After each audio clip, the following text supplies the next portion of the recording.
Welcome to Aging on the Suncoast. I'm your host, Jason Martino. Nationally, the month of May reflects appreciation for older Americans. The Administration for Community Living's theme for this year's Older Americans Month is Blaze a Trail. In short, this theme is to highlight awareness of important issues facing older adults, and finally to acknowledge ways Americans are advocating for themselves, peers, and communities. For today's show, we think it is appropriate to acknowledge the aforementioned theme with a focus on aging within the lesbian, gay, bisexual, and transgender community, a population known simply by the acronym LGBT. Individuals who are LGBT have experienced and continue to experience a multitude of issues similar to and very different than heterosexuals.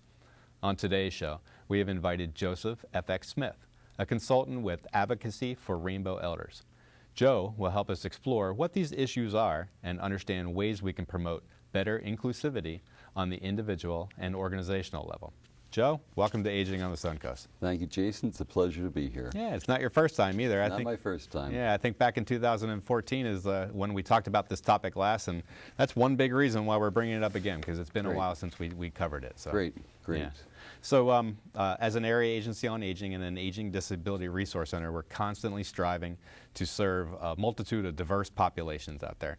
And with the LGBT initiative that we've taken in the past and we continue to do so, we're always learning new things about this community and how best to serve that population. So we're glad that you're on the show today because you're going to bring a special amount of great attention to that too. So tell us a little bit about yourself, Joe. Well, about me, I Sure. got involved in the LGBT movement back in Philadelphia several years ago when I retired, and I came down to Florida. Didn't see a whole lot going for elders, LGBT elders, and went to our local community center and started up some programming there, and then got tied into the Area Agency on Aging, and I'm now the chair of the LGBT Elder Initiative of Pasco and Pinellas counties. What I'd like to say, though, is why we're doing this and why it's so important to speak to this audience is that this audience are my peers, I assume. Sure. Most of them are my peers, and I think a lot of my peers don't really understand what's going on. We are called the silent generation. And people say, well, why would you be called the silent generation? And I'll give you an example. It's the best way to do it. I have a friend who's 72 years of age who moved into subsidized housing in Tampa, and he was forced to hide his identity in order to have a social life. In order to play cards, bingo, or whatever was going on in their social community, he could not reveal that he was necessarily gay. The language around that is coming out of the closet and being closeted. Coming out, people have heard that, means you're comfortable being who you are with the people you're speaking to at that moment about your identity, totally as you choose. Going back in the closet means when you are afraid and are not comfortable, you can be who you are. So the silent generation, my generation of older LGBT people, most of their lives had spent a lot of time coming out, accepting themselves and fighting for the gay causes, and now are being forced in a lot of senior settings to go back into the closet. And that's why they are the silent generation. That's why I'm thrilled to be here talking about some of the issues. And that notion just sounds horrible because of the experience that I've had with different individuals that have come out of the closet. I can't imagine it was a moment of freedom for them. So when they have to go back in, or when they've chosen to go back into the closet, it's a regression. And so hopefully today's show will open up people's eyes to talk about different things that will help people remain a little bit more sensitive to some of the things that are going out there. In my world, in the aging world, and we've been doing this for a long time, we get caught up in talking in a world of jargon. So a lot of times what I have to do is I have to break down my jargon for a general audience so they can understand different things. And what I tried to do when I was reading the monologue was I tried to break down what LGBT means in there too, but what other key words are out there that might be helpful to define a little bit better so our audience can understand where we're going to go from here. We are acronymed to death these days. Yes, absolutely. We are. Yeah. LGBT stands for lesbian, gay, bisexual, and transgender. Transgender is a category that many people may not be very familiar with. Our gender is whatever we feel inside. So I am a male and I feel like a male. I assume you're a male, you feel like a male. Women who are female feel like a female. That is your gender identity. Your sexual orientation is what you are attracted to most naturally in terms of romance, in terms of intimacy, in terms of physical appearance. That's your sexual orientation. Your gender identity, so you are a heterosexual male that's your gender identity, and your sexual orientation is that you are heterosexual. The difference is that transgender people can have a variety of sexual orientations. Internally, they may feel they're the opposite gender, but they still may have attraction to either a bisexual, a gay, or a straight person. That depends.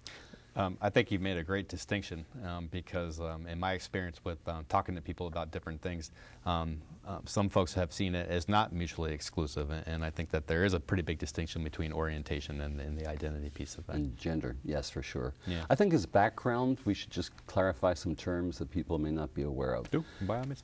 Something is called heterosexism. I mean, it sounds like a big word. It's the assumption of society, the institutionalized assumption that heterosexuality is the norm and everybody is supposed to be heterosexual. Yeah. That's a given.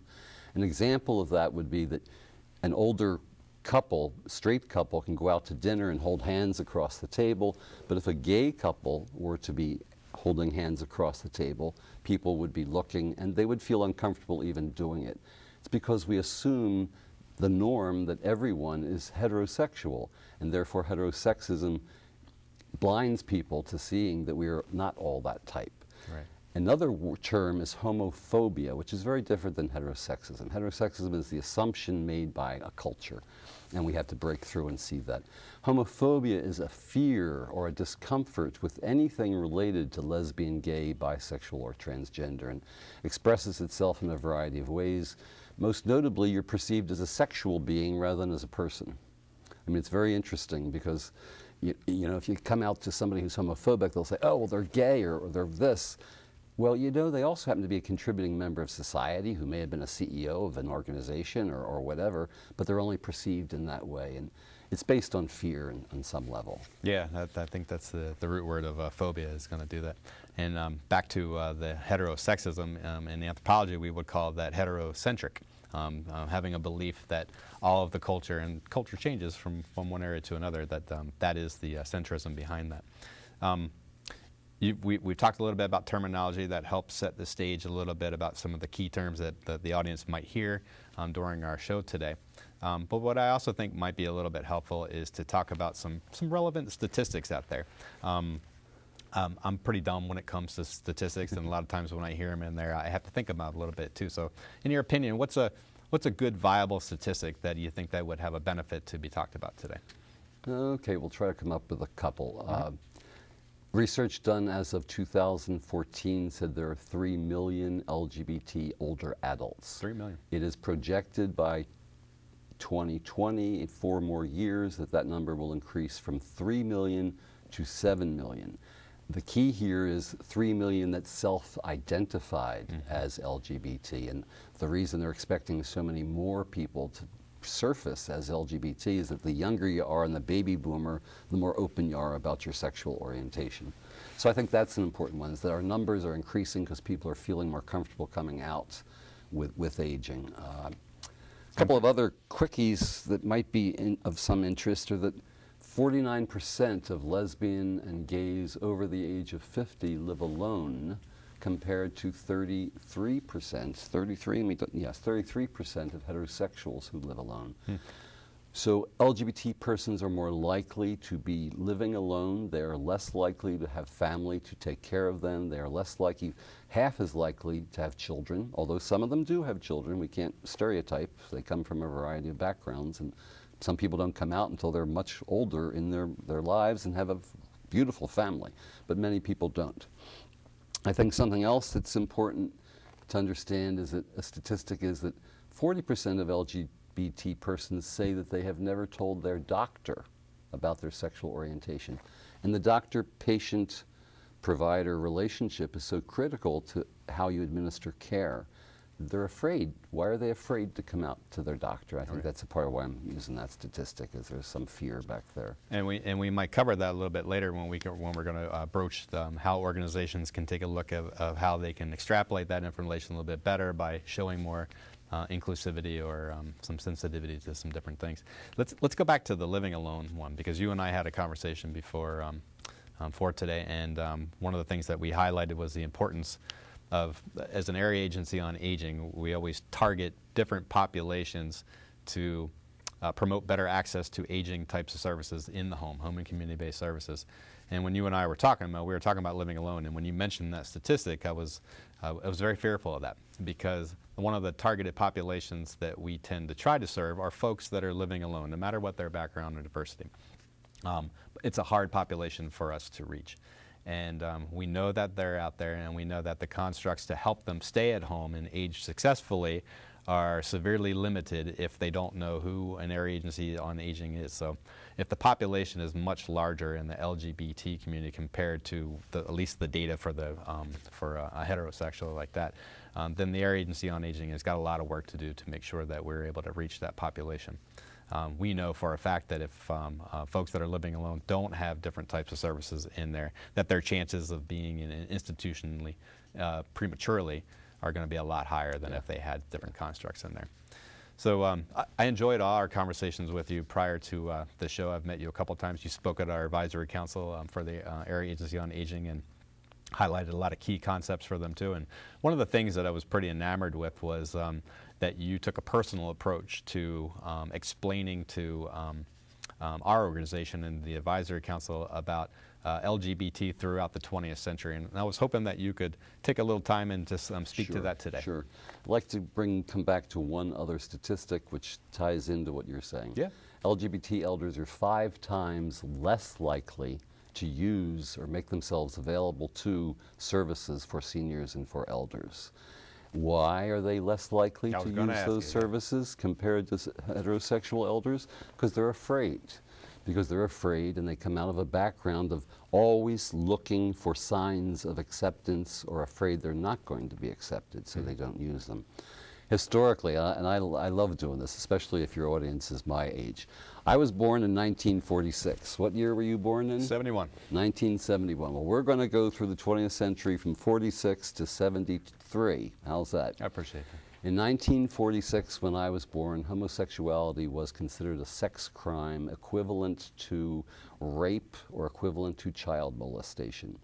In 1952, now I invite your audience who were alive in the 40s and 50s to be aware of this. In 1952, the first assessed diagnosis label was given to homosexuality as a sociopathic personality disorder. In other words, in 1952, you were a serial killer. You were a serial killer. 1953, Dwight Eisenhower issued an executive order to eliminate every gay and lesbian throughout federal service. 10 to 20,000 people were rounded up. Some of them ended up in hospitals with electrical shock treatment to try to change them. If you remember the 50s, not you, but your audience, that was the days of McCarthy. There were witch hunts for communists. There were witch hunts for gays and lesbians. And what emerged out of that was a kind of gender rigidity. The ideal was the husband was the breadwinner and the wife stayed at home, and there were 2 children, and we lived in suburbia, and this kind of polarization happened within our culture. In terms of being gay or straight, the 60s brought on civil rights movements. 1969 brought on the Stonewall Rising in New York City. That was the beginning of the fomenting of the movement toward equality. 1973, the American Psychological Association finally removed homosexuality from their categories of a mental disorder. Psychology has come a long way, hasn't it? Yeah, but the key here is that my peers, the cohort that we're addressing, grew up most of their formative years with this background of perceiving that they were mentally disordered. So out of that comes this kind of anxiety about using services that are available. They become more isolated, and they're much, I say we're always scanning. I'm always scanning for some kind of sign. Am I going to be accepted here? How open can I be here? How closed do I have to be here? Yeah, I can see that. Yeah, and we talked about that a little bit earlier, and I think that when we're coming up with a different understanding of how individuals and or organizations can better promote themselves to be a little bit more inclusive, we're going to talk about that a little bit later on. I think moving in the 20th century, I mean, there were a lot more advances in gay rights throughout the 20th century. In the 80s and 90s, there was DOMA, et cetera, et cetera, et cetera. But I think the position we're at now, okay, is that you still have a senior population that are afraid to avail themselves of services and are looking. So what are the kinds of things that they look for? What's the situation? Well, when they're going to go look for an assisted living facility, they're going to see, well, would I be accepted here? And they'll want to know what would the signs be that would help them to see that. And some of the signs, like for an organization, would be something as simple as marketing materials that have pictures of a same-sex couple, you know, or, oh, in a policy statement, they have an anti-discrimination clause that includes sexual orientation and gender identity.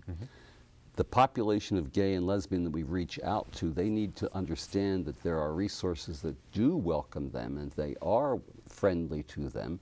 And our role, I think, is to try to help educate people about how they can do that better. Yeah, you and I spoke about hiring practices as well, being another strategic way to make sure somebody feels comfortable when they're coming to their facility or to their place of business or whatnot. Hiring practices for sure. If you have a significant portion of gay and lesbians on your staff, that makes other people feel comfortable. By the way, gay-friendly doesn't mean they have to be gay. We just need to know you're not going to be judgmental. I don't care what your sexual orientation or gender identity is, as long as you're not going to be judgmental. So it's not an issue of you have to be gay, I want a gay doctor. I have a gay doctor because I'm more comfortable with a gay doctor because my other straight doctor abused me, gave me a prostate exam and said, isn't this great? And I thought, oh my, that is not very professional. Yeah. So when you feel you're not accepted and can't talk to your own doctor, you gotta find a resource. That's the time you would want to be as open as possible, right, especially if you have some health conditions. So we talked a little bit about the 20th century and what you experienced and what you saw was other people experiencing at that time. We're now in the 21st century. We're clean 16 years into it, 2016. Are the barriers still there? Have they broken down a little bit, or are they still around? The barriers are there in organizations that are not aware. Okay, there are barriers there. For example, there's a nursing rehab unit where a woman who has Alzheimer's, semi-dementia, a lesbian, was a resident there, and she could not speak. And I don't know all the detail, but she couldn't speak very well. And she became more and more problematic, argumentative as it came to changing her, getting her dressed, as she couldn't dress herself. And a friend of hers who popped in and was talking to the administrator, and the administrator said, she's becoming more and more cranky and we're having a difficult time dealing with her. Do you know why? And the woman said to her, well, it's the first time I've ever seen her in a dress. She never wore dresses her whole life. Let's follow up on that a little bit later on. Joe, I really appreciate you coming on the show today. Please stay with us while we take a short break. As usual, don't forget to have a pen or pencil ready. During the break and at the end of our show, we'll be running contact information for our guests and various national and local resources.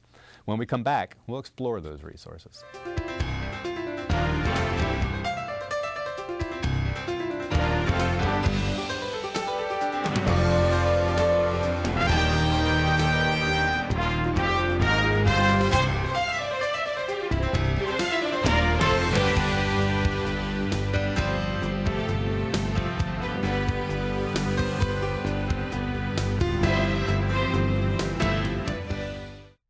James is 70 and a writer whose joint pain has been a story in itself. His doctor prescribed a new medication that may not be affordable, even with James's Medicare Part D plan.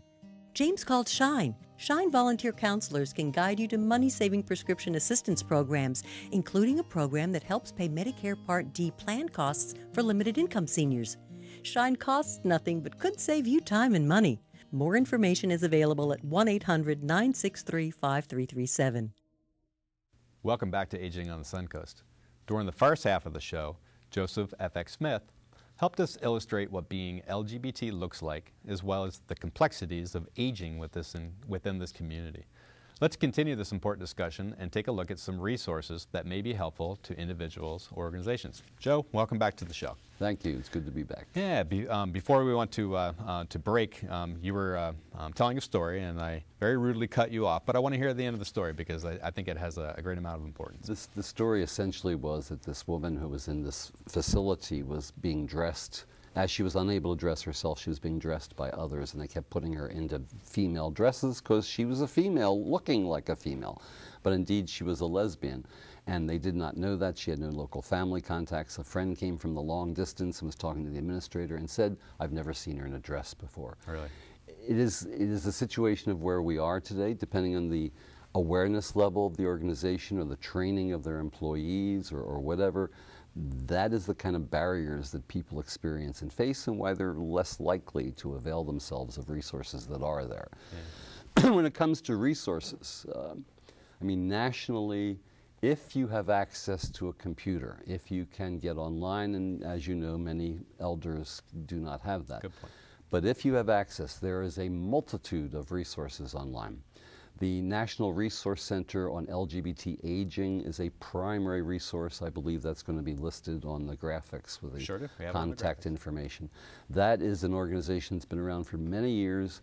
All the research, all the articles, all kinds of YouTube videos, all kinds of things about educating yourself about your own needs, advocating for yourself as an LGBT elder are there.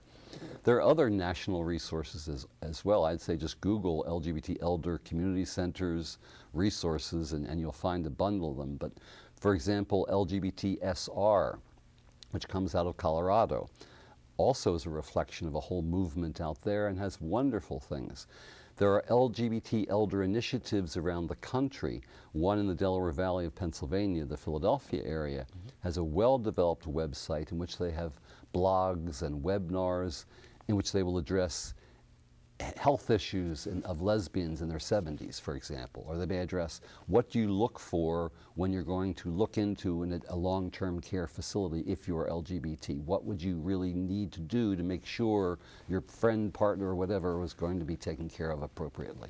So that kind of thing. So on the national level, there are many. There are lots, thank God, they're surfacing, but most of our population, I don't know about most. How computer savvy we all are varies. I think it's growing. I think. Oh, it is growing. Yeah, we've always advertised a couple different modalities to get that information, but I think what we're seeing, the population that we're generally coming into contact with is becoming more and more proficient with the computers. They're the wave of the future, I hate to say. But I think the younger baby boomers have more access to the computers than the older, the older people among us. Mm-hmm. But therefore they have information resources, and I'm saying the educational blogs and the questions you can ask are a good support network, especially if you're isolated in a rural area or somewhere and don't have much access to community centers or whatever. Locally, should we move into some local resources? Yeah, that's a good point, and I wanted to add that is if I was LGBT and I was looking for resources, I may start on the national level, but I think I would probably start with the local level too. So what is available locally, at least in Pinellas and Pasco County, where somebody could get good information about how to resolve whatever issue that they may be dealing with. There is a national as well as an international movement of LGBT community centers in cities around the country and around the world. And those LGBT community centers are to serve every aged population of the LGBT community. And therefore, they have a lot of different kinds of programming going on. Here locally, we have Metro Wellness and Community Center. Oh. Interestingly, it is not called LGBT Community Center, as a lot of these are not, because of the fear of discrimination. Yeah, stigma. Metro Wellness and Community Center. Metro was founded 23 or 24 years ago around the HIV crisis. They have 9,000 clients that they work with on the wellness side, and elders, LGBT elders, are welcome to go for medical care, for pharmacy, for whatever, to the wellness side. The community center side has a variety of different types of services and programs specifically directed toward elders. There's a men's group that meets weekly, gathers between 20 and 40 men on a weekly basis around educational topics, discussion topics, or a guest speaker, or sometimes they go out for lunch or to a museum, the Gulf Beaches Museum or something like that, as a social activity. The main thing is isolation. Social isolation is a big, big issue among all older people, as you know, but even more so, I think, for LGBT. So the men's group fulfills a real kind of need. our women, our lesbian women, have different events. They do event kind of things. A really funny story, which may reinforce stereotypes, was the men's group last October, a year ago, were hollowing out pumpkins because two guys who were retired florists were helping us make pumpkins with flowers. So all the men are making the flower arranging, and the women went off to go-karting. Just fits the stereotype. There is truth in some, there's always a little truth in stereotypes. You just can't apply it to any individual.